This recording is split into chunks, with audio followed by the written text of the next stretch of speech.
Bismillahirrahmanirrahim. Assalamualaikum warahmatullahi wabarakatuh. Salam sejahtera bagi kita semua. Perkenalkan, saya Adi Azizwan Putra, NIDN 0103059102, salah satu dosen tetap pada program studi Teknik Informatika di Universitas Prima Indonesia.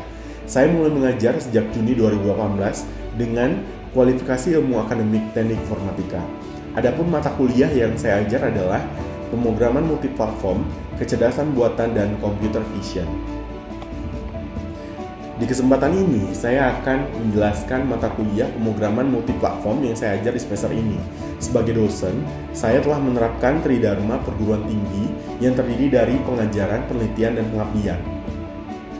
Delivery, Interaction, and Assessment, atau disingkat dengan DIA, merupakan sistem pengajaran yang saya terapkan. Delivery, di mana saya menyediakan beragam materi pembelajaran untuk membantu mahasiswa belajar secara mandiri, sehingga materi yang diberikan dapat diterima dengan baik oleh mahasiswa. Yang kedua, Interaction, yaitu kegiatan tatap muka antara dosen dan mahasiswa untuk membahas mata kuliah yang dilakukan di kelas untuk mencapai capaian pembelajaran.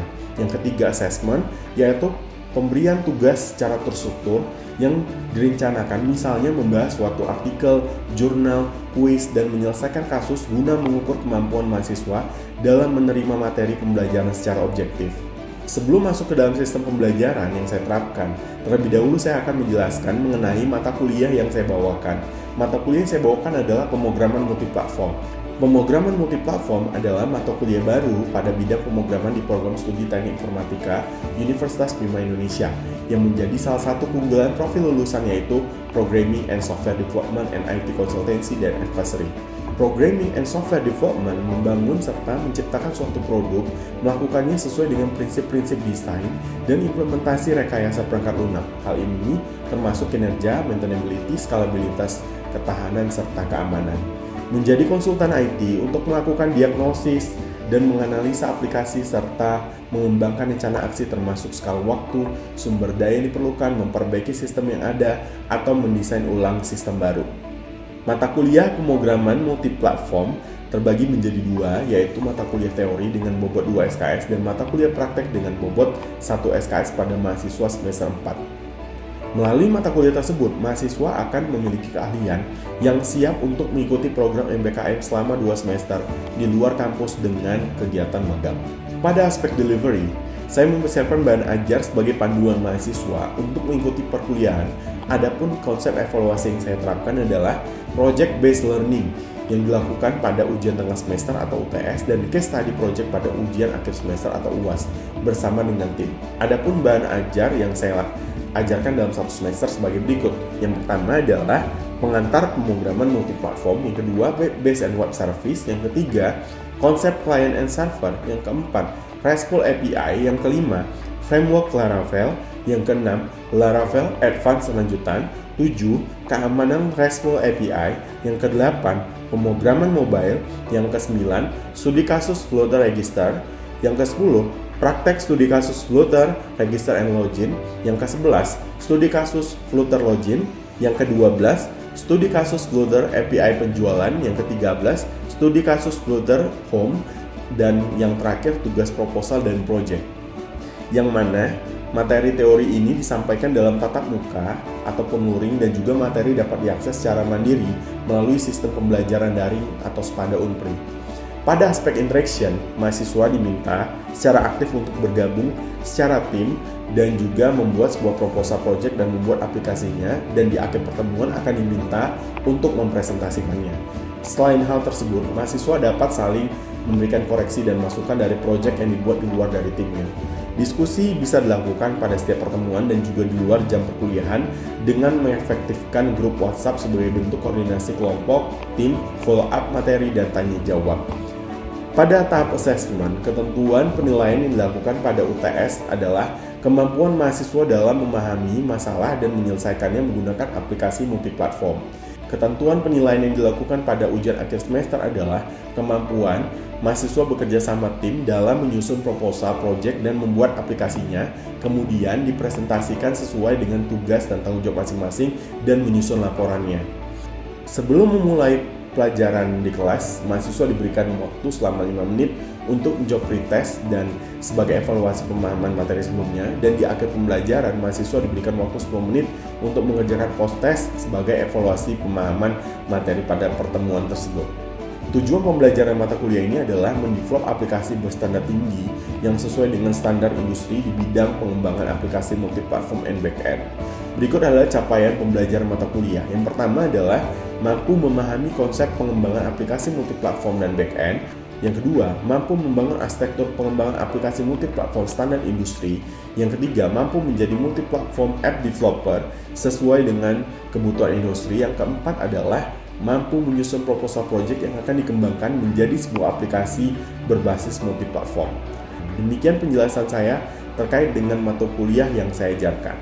Berikut saya akan menampilkan video pembelajaran yang saya lakukan di kelas bersama dengan mahasiswa secara luring ataupun offline, yaitu mata kuliah pemrograman multiplatform yang saya ajarkan pada semester ini. Selamat menyaksikan. Assalamualaikum warahmatullahi wabarakatuh. Selamat sore teman-teman. Masih semangat ya? Oke, ini materi pertemuan pertama, yaitu pemrograman multiplatform. Ada yang sudah tahu apa yang dimaksud dengan multiplatform? Kalau dilihat dari gambar depan, ya, itu ada beberapa device. Ada yang bisa? Ya, silakan. Seperti suatu aplikasi atau program yang bisa berjalan di berbagai device. Suatu aplikasi yang bisa berjalan di berbagai device. Oke. Jadi ini singkatnya sih sebenarnya pemrograman multiplatform itu pemrograman. Kalau dulu zaman dulu ya, kalau orang mau belajar bahasa pemrograman, contoh saya membuat aplikasi berbasis Android, saya harus mengerti bahasa pemrogramannya. Ya, kalau bahasa pemrograman Android itu menggunakan Java. Ya, kalau membuat aplikasinya dulu itu harus pakai Android Studio. Kalau sekarang mungkin bisa pakai Visual Studio atau mungkin pakai Flutter dan lain sebagainya.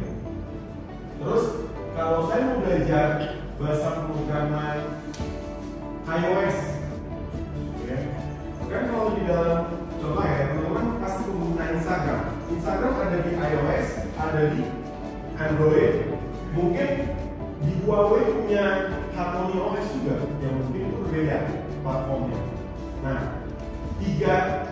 kalau zaman dulunya itu kalau membuat dalam bahasa pemrograman itu harus belajar bahasa pemrograman masing-masing dengan konsep yang berbeda-beda, cara teknik metode yang berbeda-beda, sehingga dengan metode yang ini teman-teman bisa kalau nanti ada taggernya compile sekali run yang dua. Jadi ini buat sekali dijalankan dan bisa dijalankan dimanapun. Jadi cuma cukup mengerti satu bahasa pemrograman aja. Tapi nggak berhenti sampai di situ, karena nanti kita akan belajar API. API ini nanti akan berhubungan dengan bisnisnya, teman-teman. Nanti kita akan cerita di dalam lagi. Oke, makasih ya sudah menjawab. Nah, saya jelaskan dulu ya tujuan pembelajaran kita. Yang pertama, ya, mahasiswa harus mampu memahami konsep pengembangan aplikasi multiplatform dan back-end.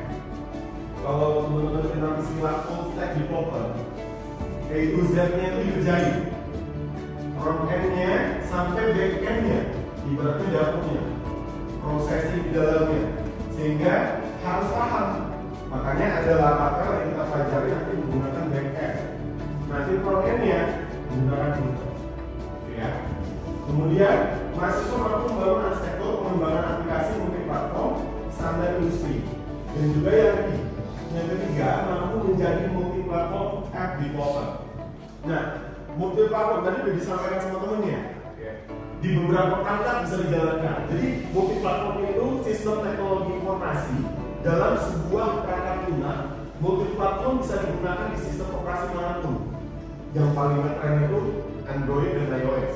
Nah, teman-teman di sini berapa banyak yang pakai Android? Coba katanya.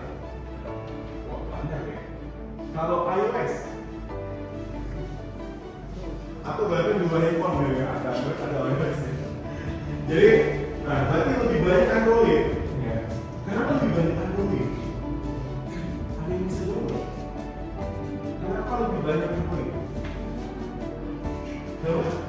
device-nya mahal. Selain itu, kalau kita orang IT pasti pertama banget tuh.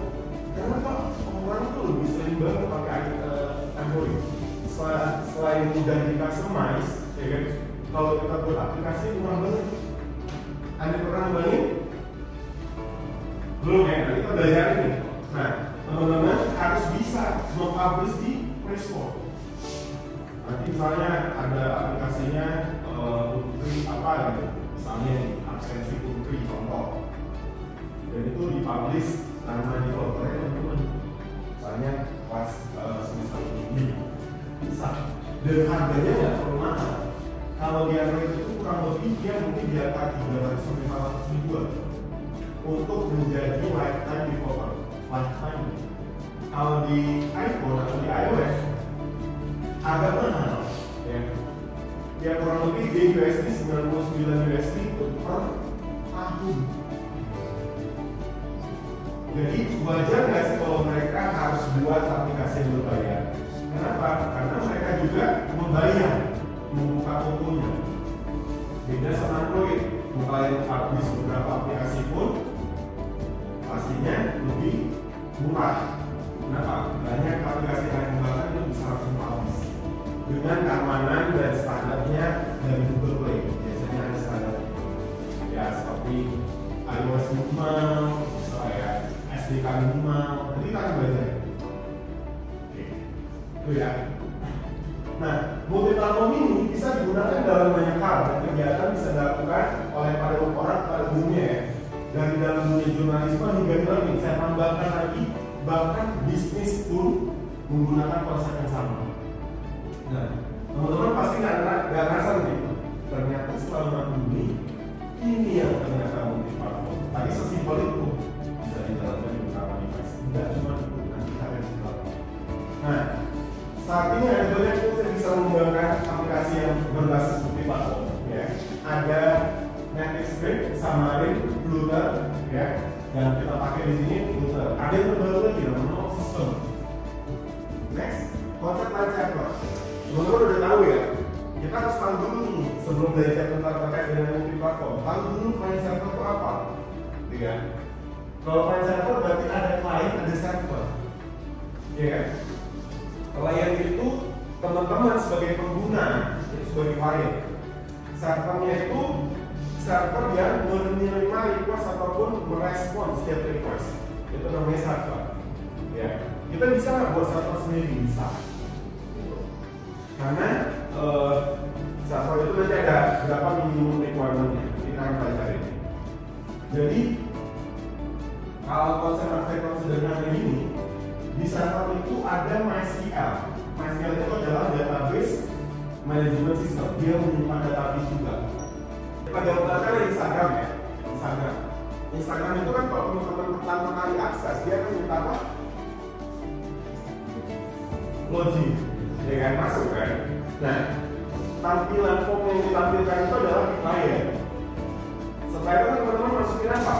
Username and password. Nah, username and password dimasukin, terus diklik login. Kalau benar, itu kemana datanya? Data itu dikirim request.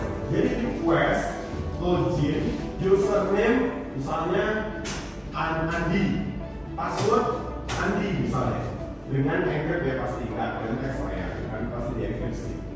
Dicek ke server, ada nggak data dua ini? Harus dua-duanya benar. Kalau salah satu salah, maka kasih feedback respon ke client. Mohon maaf, username or password Anda incorrect atau salah. Ya, tapi kalau benar langsung diterima respon langsung ke halaman utama. Sesimpel itu. Nah, dia ngeceknya di mana? Di DBMS. Menggunakan apa? PHP. Jadi bahasa PHP itu ya akan dipakai di dalam ini. Walaupun teman-teman ada yang membaca Flutter, pasti akan ada bridge-nya, jembatannya menggunakan yang namanya PHP. Untuk koneksi mana? Ke database. Gitu. Nah, ini konsep line server ini belum dibahas keamanannya. Ya, masih simpel ini. Keamanannya gimana?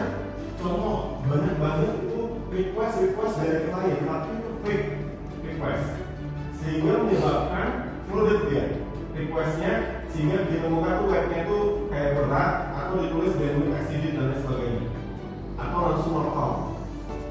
Biasanya server itu langsung mematikan, ya, men-shutdown sistemnya.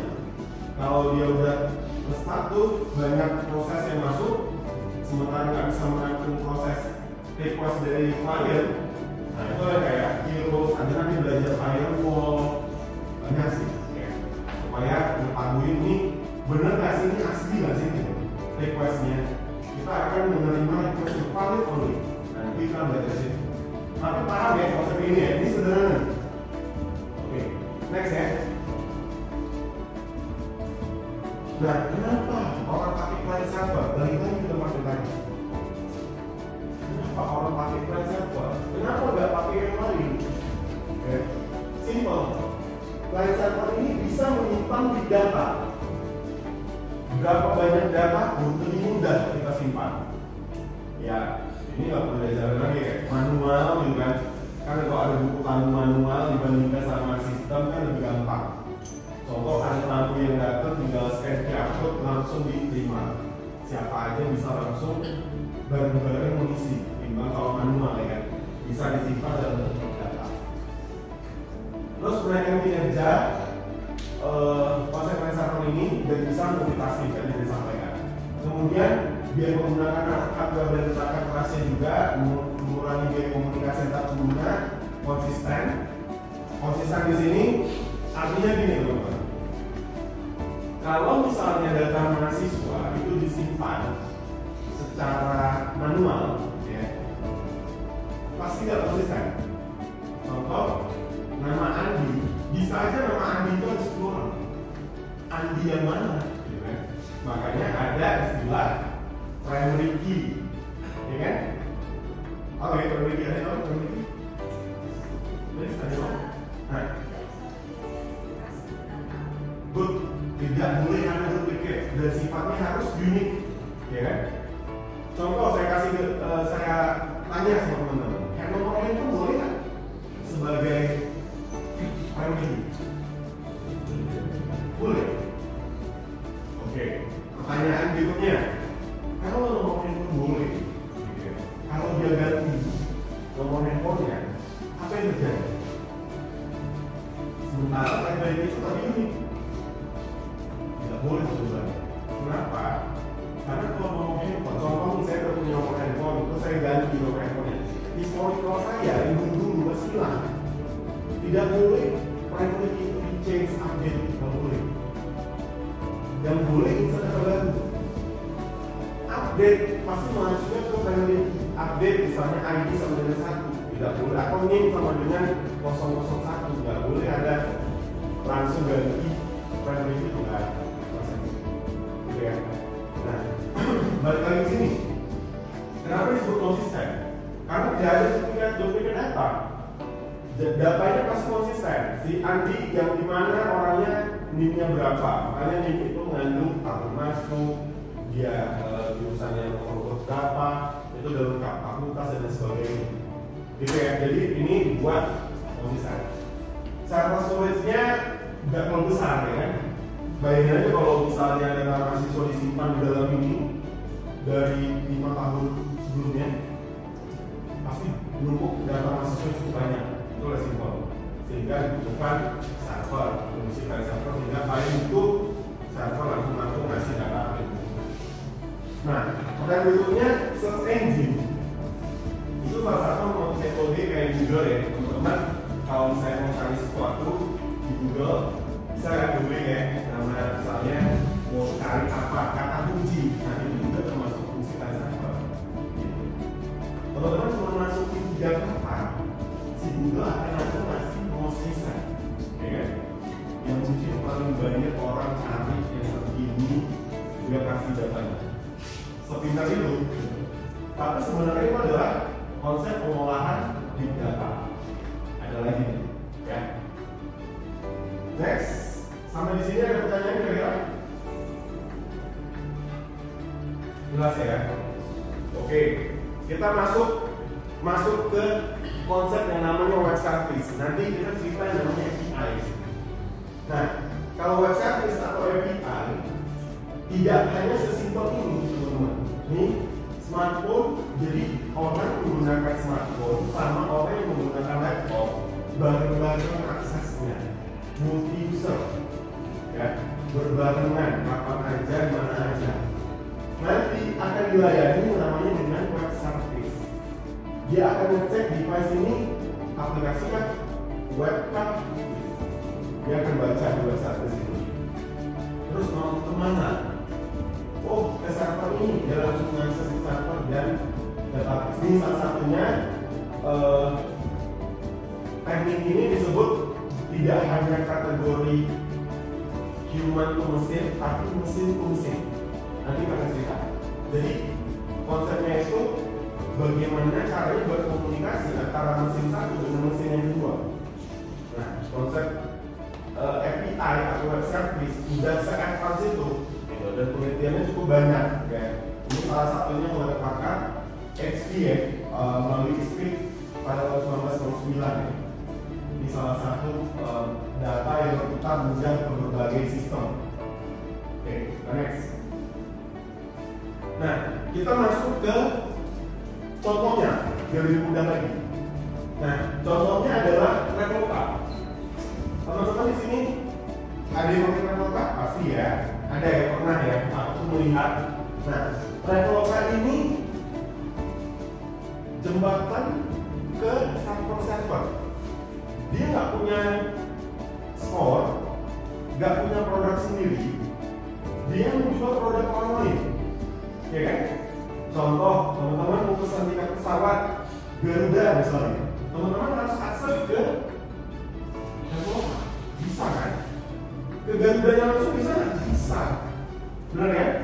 Terus mau pesan kereta api misalnya, bisa nggak melalui KAI? Bisa, melalui Traveloka bisa juga.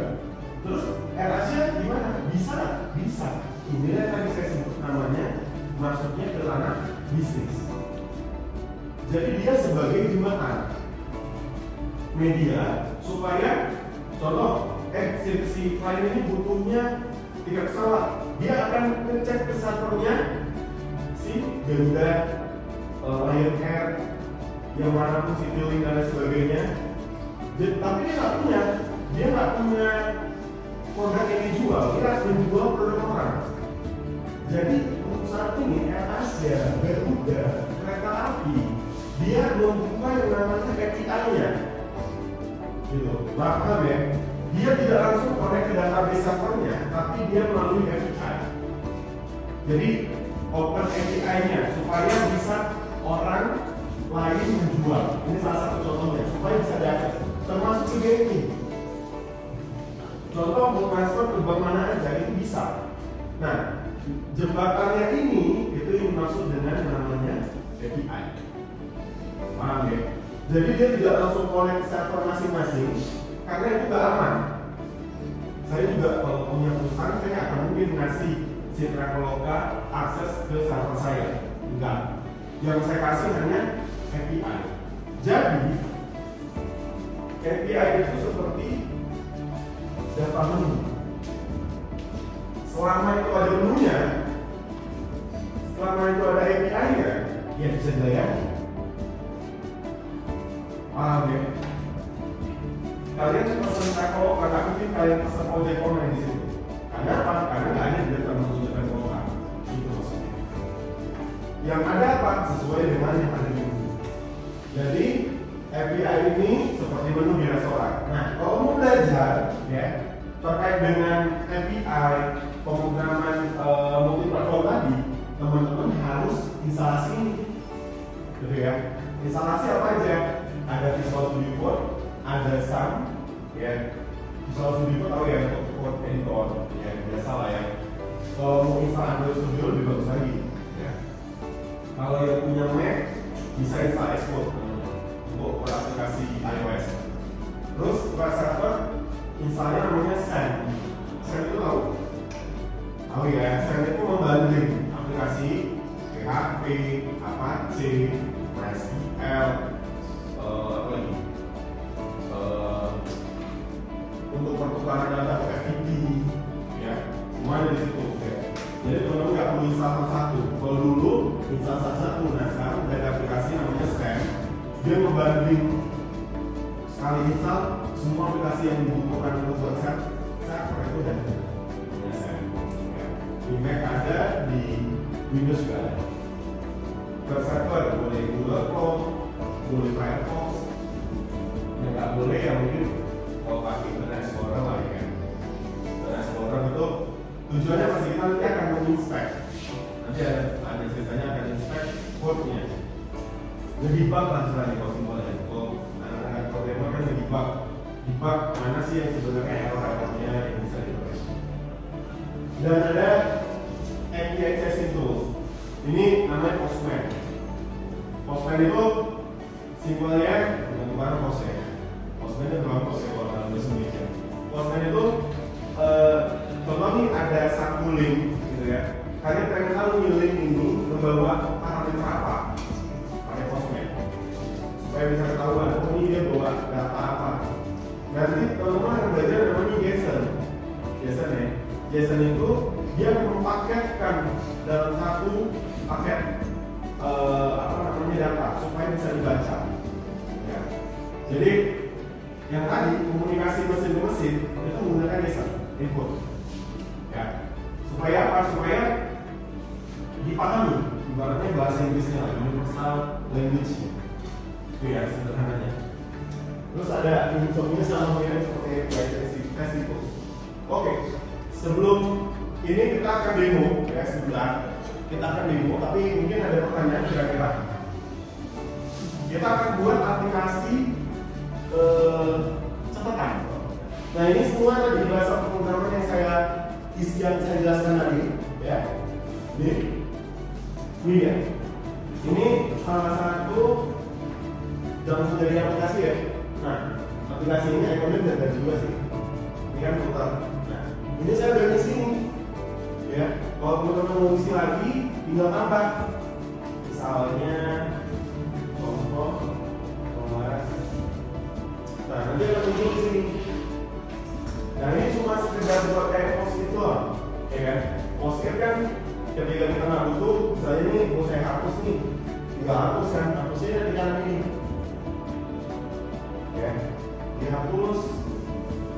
Ini dihapus. Nah, kalau mau edit gimana? Misalnya contoh kelas cari ganti ini jadi 4. Jadi 2, ya. Ini jadi kelas 4. Jadi ini sistem sederhana, ya. Nanti kita akan belajar lebih dalam lagi. Ada login, ada register, dan beberapa fungsi lain. Ini sederhana buat post-it. Dan kalau udah tahu teknik flow ini, karena aplikasi itu pasti 4 kali itu create pasti create itu dia menampilkan data. Kalau misalkan itu munculin post-post orang ya yang terbaru story orang yang terbaru itu create gak bisa ngapa-ngapain kecuali ini nilai yang bisa diambil kan. Yang boleh diambil adalah data kita sendiri ya kan, yang bisa dimodify mungkin data kita sendiri, profil atau foto dan post yang kita buka push dan sebagainya. Delay juga sama, hanya boleh akses authority-nya ke yang punya kita. Nanti boleh tuh dikasih nanti di dalam database-nya owner-nya. Ada owner, bisa ditambahin kolomnya owner. ID owner-nya siapa?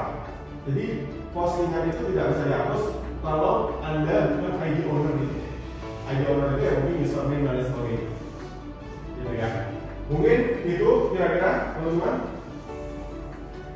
Silakan untuk mengerjakan tadi ya, nanti saya akan publish ya. Silakan kalau misalnya ada pertanyaan. Oke, nantinya akan ada proses untuk teman-teman jalankan. Mungkin itu, terima kasih. Ada yang mau ditanya? Mungkin lagi? Clear ya? Mungkin itu ya teman-teman, makasih. Kita ketemu di minggu depan. Saya tutup. Wassalamualaikum warahmatullahi wabarakatuh. Selamat malam. Demikian cuplikan video pembelajaran saya. Mohon maaf jika ada kesalahan. Saya akhiri. Wassalamualaikum warahmatullahi wabarakatuh.